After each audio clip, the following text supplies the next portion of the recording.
Hello friends, இன்றைக்கி நம்மளோட இந்த வீடியோவில் ரொம்பவே டேஸ்டியான க்ரீமியான வெஜ் குருமா எப்படி செய்யலாம் அப்படிங்கிறது பார்க்கலாம். இது ரொம்ப அருமையாக இருக்கும். ஸோ கண்டிப்பாக நீங்களும் ட்ரை பண்ணுங்கள். வாங்க இப்போ எப்படி செய்யலாம் அப்படிங்கிறது பார்க்கலாம். பாத்திரம் அடுப்பில் வச்சுட்டு சூடானதுக்கப்புறம் நல்லெண்ணெய் சேர்த்துக்கலாம். எண்ணெய் சூடானதும் கடுகு போட்டுக்கோங்க. கடுகு பொரிஞ்சதும் சோம்பு சேர்த்துக்கலாம். சோம்பு பொரிஞ்சதுக்கப்புறம் பூண்டு தட்டி விட்டு சேர்த்துக்கலாம். ஒரு 15 பூண்டுக்கிட்ட எடுத்து அது உரலில் வச்சு தட்டி இதில் போட்டுடலாம். பூண்டு வதங்கி வரட்டும். இப்போ இது கூடவே கருவேப்பிலை சேர்த்துக்கலாம். பெரிய வெங்காயம் 2 நீளமாக கட் பண்ணியிருக்கேன், அதையும் இது கூடவே சேர்த்துக்கலாம். இப்போ இது நல்லா வதக்கி விட்டுருங்க.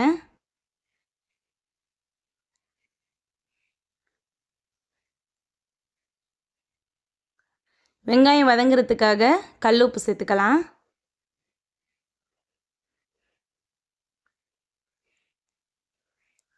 வெங்காயம் ரொம்ப வதங்கணும்னு தேவையில்லை, லைட்டாக வதங்கி வந்தால் போதும்.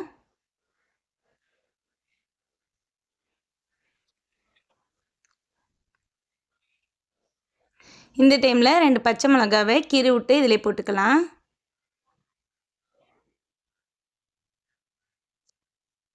இஞ்சி பூண்டு பேஸ்ட் ஒரு 1/2 ஸ்பூன் சேர்த்துக்கோங்க.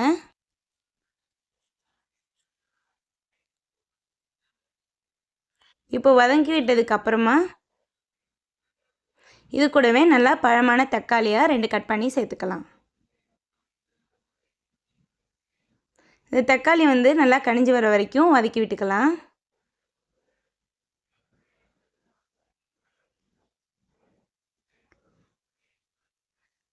இப்போ இதுக்கு தேவையான மசாலாலாம் சேர்க்கலாம். மஞ்சள்தூள் ஒரு 1/2 ஸ்பூன் சேர்த்துக்கோங்க. சீரகம் சோம்புத்தூள் 1 டீஸ்பூன், கொத்தமல்லி தூள் 1 டீஸ்பூன், அவ்வளோதான். இதுக்கு நம்ம மிளகாய்த்தூள் சேர்க்க வேணாம். இதில் உள்ள அந்த பச்சை மிளகாயில் உள்ள காரமே போதும். இந்த மசாலாவை லைட்டாக வதக்கி விட்டுட்டு நான் காலிஃப்ளவர் ஏற்கனவே சுடுதண்ணில் போட்டு வச்சுருக்கேன், அதை இதில் சேர்த்துக்கலாம். பச்சை பட்டாணி வேக வச்சு எடுத்து வச்சுருக்கேன், அதையுமே இது கூட சேர்த்துக்கலாம். கட் பண்ண கேரட்டை இதில் சேர்த்துக்கலாம். இப்போ இது எல்லாத்தையுமே சேர்த்து நல்லா வதக்கி விட்டுருங்க.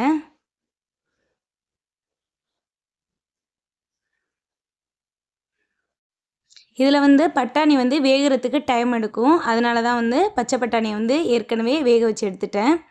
காலிஃப்ளவரில் புழு இருக்கும், அதனால் கொதிக்கிற தண்ணியில் இது காலிஃப்ளவரை போட்டு ஒரு 2 நிமிஷம் அப்படியே விட்டுட்டோம் அப்படின்னா புழு ஏதாவது இருந்தால் அது மேலே வந்துடும்.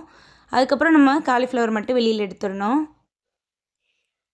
இப்போது எல்லாத்தையும் நல்லா வதக்கினதுக்கப்புறம் இதுக்கு தேவையான அளவு தண்ணி சேர்த்துக்கலாம். அதாவது மூழ்கிற அளவுக்கு தண்ணி சேர்த்தா போதும், ரொம்ப தண்ணியாக இருக்கக்கூடாது குருமா. இப்போ இது க்ளோஸ் பண்ணிவிட்டு ஒரு 5 நிமிஷம் கொதிக்கட்டும். இதுக்கடையில் நான் ஏற்கனவே முந்திரி பருப்பு ஒரு 15 முந்திரி பருப்பு கிட்ட ஊற வச்சுட்டேன். இது நல்லா ஊறி வந்துருச்சு. இப்போ இது ஒரு மிக்ஸி ஜாருக்கு மாற்றிட்டு கொஞ்சமாக தண்ணி ஊற்றி அரைச்சி எடுத்துக்கலாம். இப்போ நமக்கு நல்லா கொதிச்சிடுச்சு.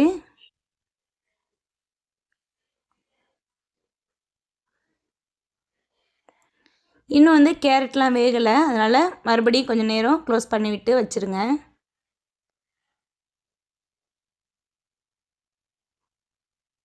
இப்போ நமக்கு காய்கறிகள்லாம் அழகாக வெந்து வந்துருச்சு.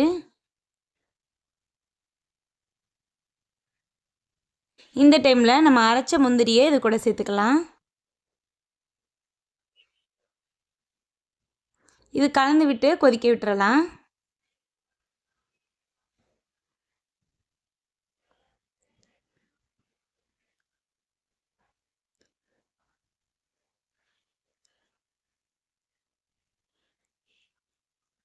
இது ஒரு 2 நிமிஷம் அப்படியே சிம்மில் போட்டுருங்க, நமக்கு அழகாக ரெடி ஆகிடும்.